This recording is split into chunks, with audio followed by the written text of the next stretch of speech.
Well, thank you very much for that. Well, you just heard it there, the Chief Justice, Raymond Zondo, saying he's actually looking forward to retirement after all of this. Now, former Mpumalanga Premier Refilwe Mtsweni-Tsipane has been nominated and opposed as the new National Council of Provinces chairperson. Let's speak about this with governance analyst Professor Mazwe Majola. Professor Majola, thank you so much for joining us this afternoon. We saw those proceedings taking place this morning rather quite swiftly, pretty much expected, would you say? Yeah. What are they? More special, especially that she was nominated unopposed. So it went very well, and congratulations to Refilwe. The outgoing chair of the NCOP, Sylvia Lucas, has also alluded to the fact that the role of the NCOP is somewhat misunderstood quite a bit. She resulted this to saying that it is because of a lack of education. What is the role of the NCOP and how important is it? It's a very important institution for our democracy. And it's very sad that indeed it's very invisible. And I wonder if the former chairperson says people must be educated by who?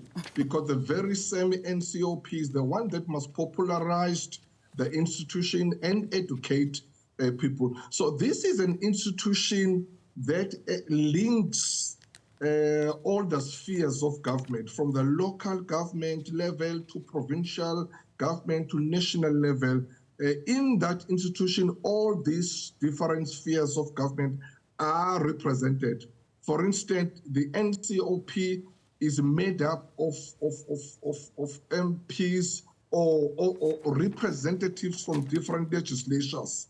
So it means that it's an equal representation from all non-legislatures.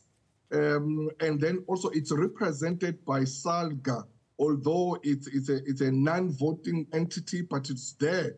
And then premiers of different provinces are there as a special or one of the special delegates, because the institution, it's got permanent delegates, those who are representing the legislature. These are people who are sworn in today. 54 of them are called permanent delegates. And then we'll have another criteria that is called special delegates, which premiers also are part of it. So it's very, very important. It's making laws.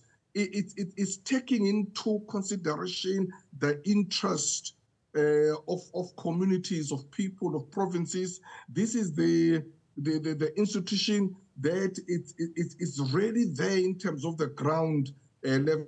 So yeah, that's why I'm saying I don't think that they have really made it fashionable and popularized in such a way that people understand and appreciate the role of NCOP. And when we're looking at the post-election results and we're looking at the government of national unity, also a government of some places, some parts of the country that are calling it a government of provincial unity as well, the landscape politically at a provincial level has changed quite drastically post the 29 May polls. What kind of impact will that have on the NCOP? Definitely, it has changed because you have these different legislatures and also the provincial governments that will be represented there, coming from diverse political parties, you know. So it's well represented in terms of different political parties that has formed this national government and provincial government. It requires a high level of maturity and respect. For instance, I was concerned today when the different provinces were expressing the messages of gratitude, so messages of congratulations, appreciations to the speaker. You'll notice that most provinces were represented by their premiers. Because as I've said earlier on, that they are part of NCOP.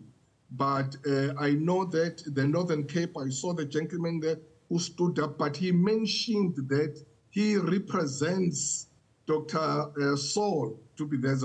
But from KZN, Duma stood up there and he made a speech for himself instead of, it should have been the new premier who is Ntuli. If he was not there, but Duma was supposed to mention that I'm here.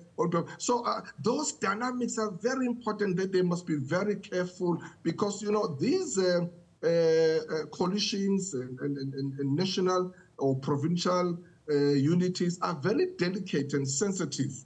It needs a majority, people who will respect each other as they do this thing, because I would have expected Duma to say that he represents, or he has been asked by Premier to speak on behalf, because that was not an ANC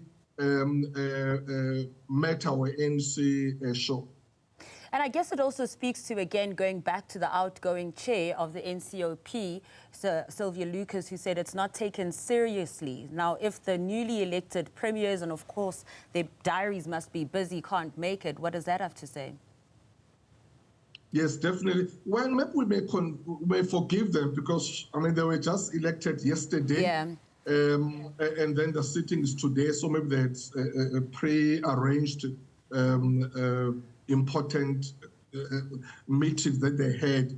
But it's just important that those people who represented them to mention, so that the nation understands, because it may be very confusing that why all other provinces are represented by their premiers, but KZN is represented by the provincial ANC chairperson, you know, when the new premier has just been elected yesterday.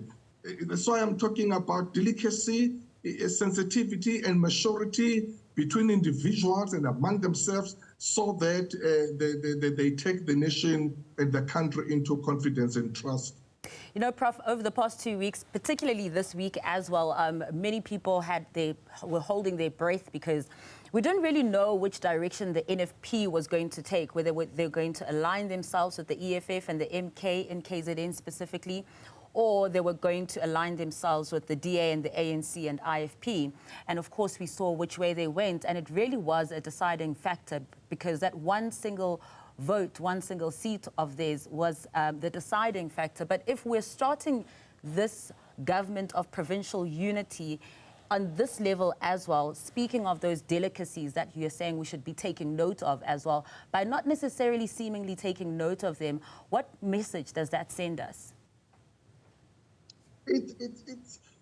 It's worrying. It's very concerning, and I hope that their principals will attend to this as a matter of urgency, because you don't want to let this to go on, because these are things that really create strifes and tensions and conflicts.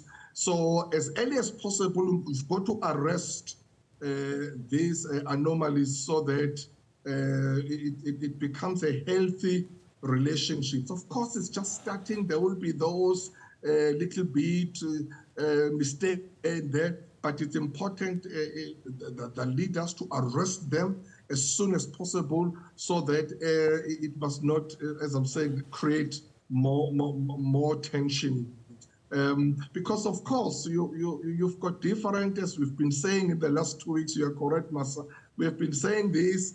You've got different political parties who are really coming together from various and massive differences in terms of their policies, leadership styles, cultures, traditions. So they must make sure that they find each other and understand each other. And of course, they do have the principles and the agreement that they have drafted.